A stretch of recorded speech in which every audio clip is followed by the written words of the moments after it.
Hi Gulf Coast, this is Devin at Gallery at BMW. I am your BMW Genius here, and today we're going to show you how we're going to pair our phones.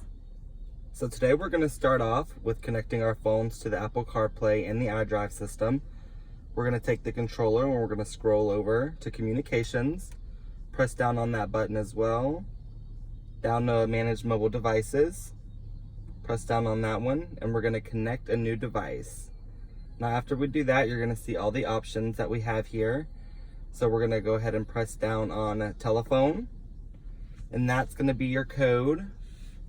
And we're going to take our phones, go into our settings, Bluetooth settings, and we're going to wait until we see this BMW 08221.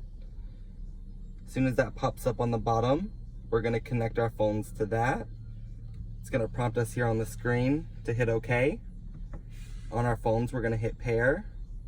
We're going to allow those contacts to sync. In your car, after you connect that, is going to prompt you to connect to Apple CarPlay, and you're going to want to press down and confirm on that. It will ask you on your phone in a few seconds if we're going to turn on the Apple CarPlay, and we want to confirm that.